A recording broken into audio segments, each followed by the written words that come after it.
Hai, Assalamualaikum warahmatullahi wabarakatuh. Salam inspirasi, salam cita-cita untuk semua. Okey, kembali lagi bersama cikgu dalam Sembang Santai bersama Cikgu Arza. Okey, hari ni apa yang cikgu nak share ialah berkenaan dengan 5 tips bagaimana kita nak meneroka kerjaya.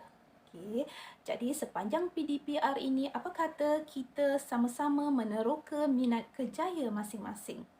Okey, jom kita start.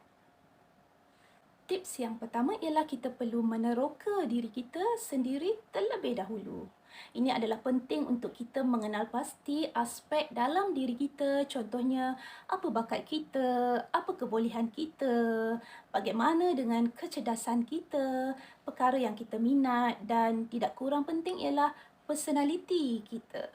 Apabila kita sudah kenal pasti kelima-lima aspek ini secara tidak langsung, ia memudahkan untuk kita membuat lebih penerokaan. Okey, tips yang kedua ialah melihat kekuatan dan kelemahan diri masing-masing. Okey, kita semua adalah individu yang unik. Setiap orang tidak sama. Cikgu bagi contoh yang paling dekat dengan kita ialah pekerjaan doktor. Okey, orang yang ingin menjadi doktor mestilah minat dalam subjek sains. Okey, seorang yang boleh bekerja dalam suasana tertekan. Tapi jika kita seorang yang takut melihat darah, kamu rasa sesuai tak menjadi doktor? Okey, itu yang cikgu maksudkan tentang perlu melihat kekuatan dan kelemahan diri masing-masing. Okey, tips yang ketiga pula ialah minat dan hobi.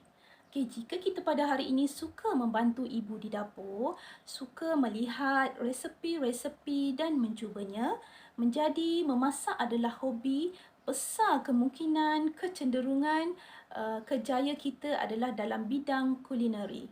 Okey, sebenarnya bila kita bekerja dalam bidang yang kita minat, kita akan rasa lebih seronok.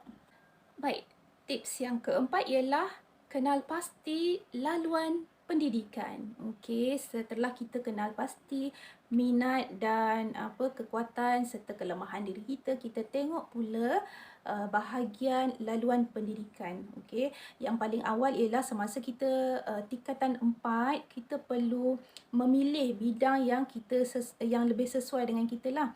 Maksudnya, kalau awak nak jadi seorang doktor, awak perlu masuk kelas aliran sains. Okey, kalau awak minat dalam bidang bisnes contohnya, okey, awak perlu ambil dalam bidang perakaunan. Okey, dan juga apabila di universiti, okey, so kamu kena pilih universiti yang menawarkan bidang yang bersesuaian dengan minat kamu. Okey, tips yang kelima ialah menggunakan teknologi. Kamu boleh lebih meneroka minat kerjaya kamu dengan menggunakan cara yang paling mudah, iaitu hanya di hujung jari. Okey, menggunakan internet dan handphone. Okey, melalui Google Search kamu boleh dapat maklumat tentang pengenalan kerjaya, prospek, gaji, universiti pilihan dan macam-macam lagi. Okey, gunakan kemudahan gadget untuk meneroka minat kerjaya, bukan semata-mata untuk bermain game. Jom bersama-sama dengan cikgu dalam challenge pekerjaan pembaca berita. Jom baca berita challenge. Saya katakan prompter ni dan anda akan baca. 3, 2, 1. Ketua Pengarah Kesihatan Tan Sri Dr. Nur Hisham Abdullah sekali lagi menegur sekaligus merayu orang ramai supaya duduk di rumah untuk mengekang penularan jangkitan COVID-19. Beliau membuat teguran itu susulan tular gambar menunjukkan pergerakan banyak kenderaan merentas negeri menghala ke arah pantai timur dan selatan. Menerusi satu hantaran di laman Facebook beliau, Tan Sri Dr. Nur Hisham berkata membawa jangkitan wabak dari satu kawasan ke satu kawasan lain membantu dalam usaha negara untuk membentang penularan COVID-19. Justru dia menyeru supaya menyelamatkan sistem kesihatan negara yang berkemungkinan akan lumpuh sekiranya peningkatan kes COVID-19 berterusan. Walaupun petugas barisan hadapan mengalami keletihan, mereka akan kekal komited berusaha menyelamatkannya. Okay, good job guys. So, kamu rasa cikgu berjaya tak dalam challenge tadi tu? Sebenarnya untuk menjadi seorang pembaca berita, dia perlu petah dalam berbicara. Okey, untuk cikgu mungkin bakat yang ada perlu diasah lagi supaya tak tersasul-sasul, ya.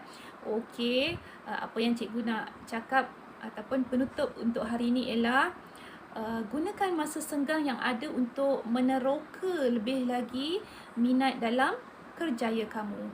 Pastikan selepas PKP ni kamu telah pun ada cita-cita masing-masing. Okey, cita-cita penting. Sebab berdasarkan cita-cita, kamu boleh merancang masa depan dengan lebih jelas. Selamat baju jaya. Bye.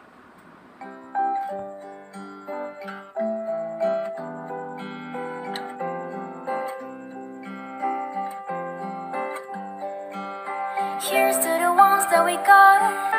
Cheers to the wish you were here, but you're not. 'Cause the drinks bring back all the memories of everything we've been through.